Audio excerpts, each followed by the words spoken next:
Are you struggling with chronic pain, gut issues, stubborn skin problems, or just feeling like your body's inflamed or puffy? You are in the right place because today we are diving deep into how to reduce inflammation in the body holistically.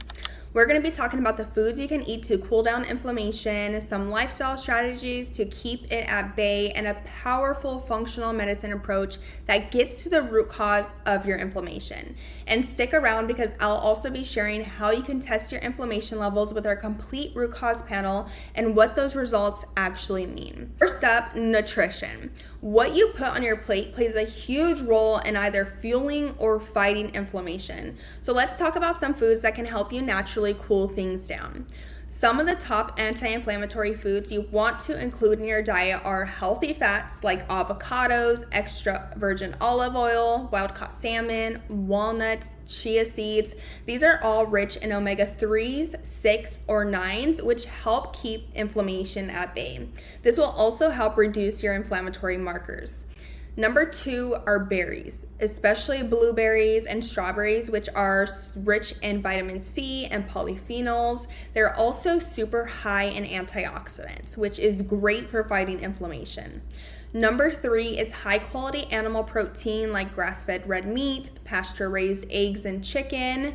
And don't forget about fresh and dried herbs like ginger, cinnamon, turmeric. These are all going to really help fight inflammation because they contain anti-inflammatory compounds. So I don't like putting labels to a diet, but these guidelines are based on a paleo diet.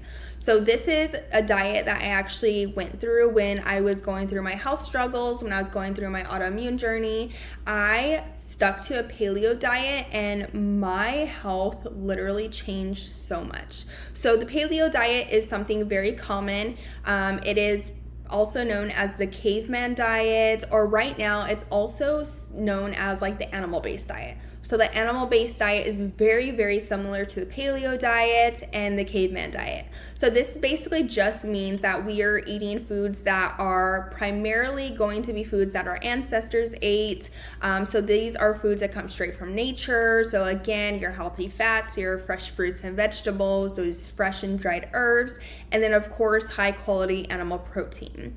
So this diet really just focuses on eating unprocessed foods that were available to our ancestors. So again, foods that come straight from nature. That's as easy, as simple as it can be.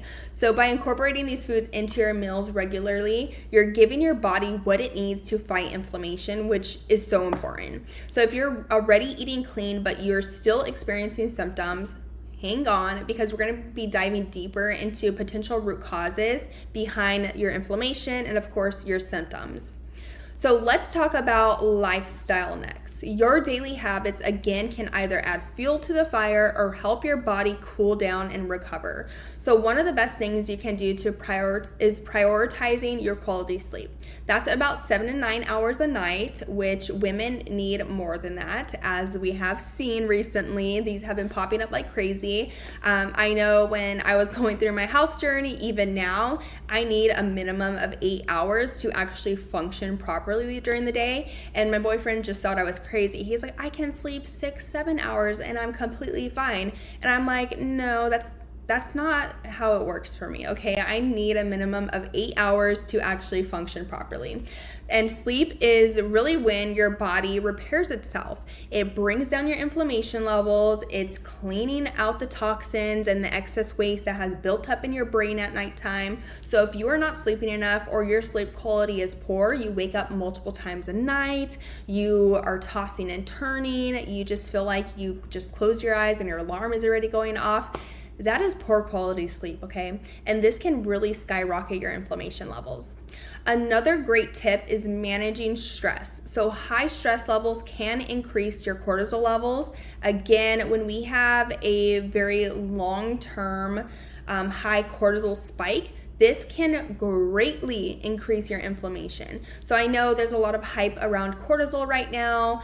This is just a hormone. It is your stress hormone. It is good. It's not all bad. However, if we are dealing with all the daily stressors, we're not taking time to really manage our stress, I know that sounds easier said than done, but really, if you are not doing anything to manage your stress levels, that can lead to high cortisol levels, and that will also increase your inflammation. And over time, if you have a very high levels of high cortisol, your adrenals are just pumping out cortisol because you're in that fight or flight response, that eventually can lead to low cortisol levels, and then you're going to experience fatigue. Like, I'm talking about the fatigue where you sleep 10 to 12 hours a night and you're still exhausted. So it's super important to keep your stress levels low by managing stress, right? So simple things like meditating, deep breathing, going on short walks, other things that you like to do. Just find something that really grounds you, that really gives you some space to just chill. Like, honestly, do you find some time in your day to relax for 5 minutes, and that will really lower your stress levels. And on top of that, when you lower your stress levels, it's also going to calm your body's inflammatory process and your inflammatory response. And finally, make sure you're moving your body every day. You don't need to do intense workouts, especially women. We need to stop with the high intensity workouts. Just taking a 20-minute walk can reduce your inflammatory markers in your blood. That is so important because that is really going to show us that your lifestyle changes are making a difference to your body, and that's what we want. That's what we want, is data-backed changes. We really want our lifestyle and our nutrition, all these habits that we're trying to implement, to actually make a difference. These small changes add up over time, and they do make a huge difference. Now let's get into the functional medicine approach, or our specific approach when it comes to inflammation levels. So we're going to focus on detoxification. So inflammation isn't always just caused by the foods we eat or our lifestyle. Sometimes there are hidden toxins or infections in your body driving it. So detoxing is a very common word in the wellness space, and it is definitely overused, and it's used in the wrong context. Juice cleanses, these tea cleanses, whatever cleanses you may be doing, that's not really the type of detoxing that we're talking about. So when I'm talking about detoxing, we're talking about the cellular process of eliminating harmful substances and getting them out of the body so we can help reduce your inflammation levels. So this can be anything from heavy metals to mold exposure to even infections like Candida, H. pylori, parasites. There's so many different things we're exposed to daily, and it's really important to support your drainage pathways before jumping into a detox. So again, when it comes to detoxification, a crucial piece that so many practitioners and so many people skip is actually preparing the body before jumping into an active detoxification protocol. So what's the main difference between your detox drainage pathways versus an actual detoxification protocol? So for your detox drainage pathways, this is how excess waste and toxins exit the body through urine, feces, or sweating. On the other hand, detoxification is an active process of grabbing onto toxins and sending them to your drainage pathways for removal. So for this specifically, we love to use different herbs, binders in our practice to really help the body in eliminating these toxins. So now, you don't have to go overboard with these detoxes. Simple steps like increasing your water intake, adding electrolytes and minerals to your water, supporting your liver with foods like dandelion greens or dandelion tea, and using targeted detox supplements can help your body release toxins naturally. And that's the key here. So again, I am all about testing before guessing. We do not want to just be jumping into detox protocols. We do not want to just be jumping from diet to diet, trying all these different wellness trends, trying all these random supplements that promise to remove XYZ from your body, detoxing cortisol from your body. That's insanity, okay? And that's what really gives detoxing a bad name, are these different trendy wellness things that just don't do anything to your body. You're wasting your money, you're wasting your time, and I understand because I have done it all, I have done everything, and it's very frustrating. So this is what we need to do. We need to start with testing. So here's why we really take things to the next level, is because we really focus on number one, testing. So our favorite test that we love to use is our complete root cause panel. So this is a functional blood work panel. I have talked about this numerous times. Functional blood work is so amazing. It is backed by science because, hello, it's the blood work that your conventional medical doctor looks at. This is their main test to really see what is going on inside your body, right? However, we take a different approach when it comes to functional blood work and how we view blood work. So if you guys are interested in learning more about functional blood work, I have other videos, I have other podcasts about this, so make sure you guys go and listen to that. But anyways, back to the complete root cause panel. So this is a functional blood work panel that looks at over 80 biomarkers, okay? 80 biomarkers. That's insanity. So when you go to your doctor, you're only getting about maybe 15 to 20 different biomarkers. That's standard for them. However, 80 biomarkers is going to give us a very comprehensive view of what is happening inside your body, especially when it comes to inflammation. So let's break down some of the top markers we look for when measuring inflammation. So number one, of course, is going to be C-reactive protein. So this is also known as CRP. So this is the big one. It really tells us how much inflammation is present in your body right now. This is super important because that means, if you have very high CRP levels, we need to take action right now to reduce that, because this can lead to different chronic health conditions later on in life. This can even give insight on your cardiac health. So it's really important to be mindful about your C-reactive protein levels. Next is going to be ESR, or this is also known as your sedimentation rate. So this is going to measure inflammation over a long period of time. So this helps us really pinpoint if inflammation has been an ongoing issue for you. So this is super important. Again, if this is above 10, we got some work to do, okay? We really want to focus on reducing that inflammation, because long-term inflammation in the body will lead to a chronic disease, and we want to avoid that. Next, we have ferritin. So ferritin is part of your iron panel. High levels of ferritin really indicates chronic inflammation in the body.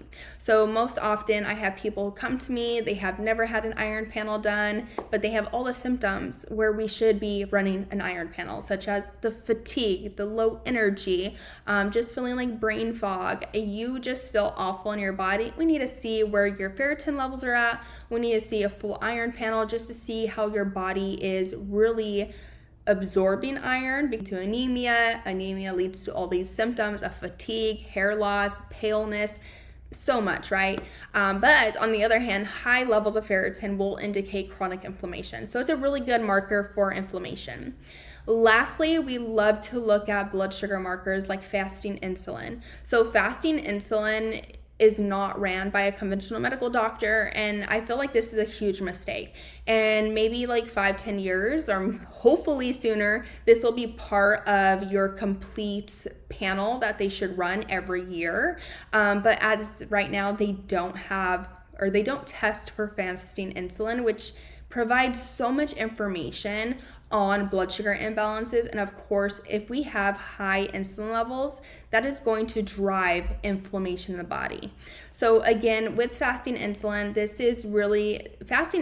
I see this marker change before any type of glucose levels changes. So this is a very good sign to really figure out if you have blood sugar issues before your glucose levels even changes. So it's a very good early indicator for blood sugar issues. So by identifying these key biomarkers, we can develop a personalized plan to target your specific inflammation triggers, and of course, bring your body back into balance, because that's all we're doing. We're helping your body heal naturally. So let's just dive into some root causes of inflammation, because most often we hear every single chronic disease, the most common root cause is inflammation. But we like to dive a little bit deeper and understand what is actually driving the inflammation in your body. So this is what we see most often. So besides your diet, we like to look at a few other common culprits. So number one is hidden infections. So hidden infections like viruses, bacteria can trigger immune responses, and that will also trigger chronic inflammation in the body. So it's really important, especially with hidden infections, to support your immune system.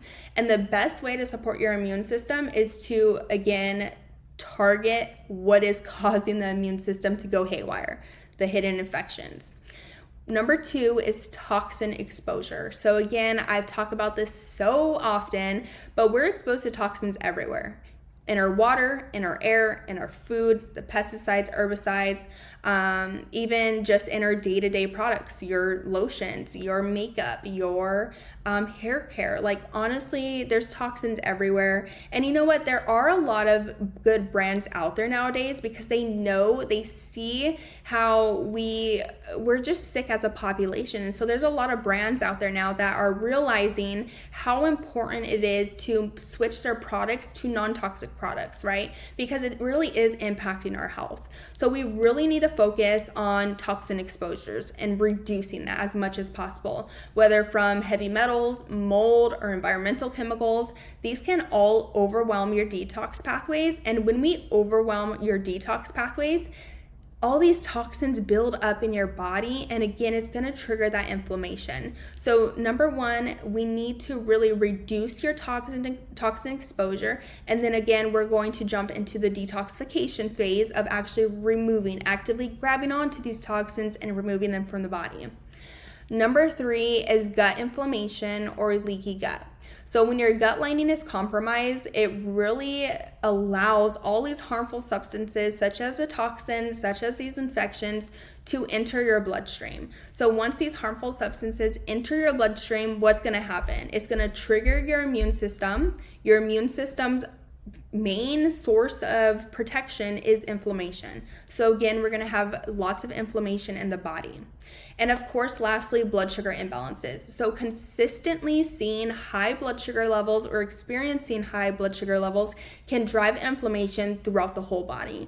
So nowadays, especially in my practice, I see so many women who come in and they have PCOS. Really have to focus on blood sugar issues because again, when we have high blood sugar issues, we're going to have higher inflammation in the body. And again, we see lots of issues with PCOS, lots of diagnosis with PCOS due to this metabolic dysfunction going on.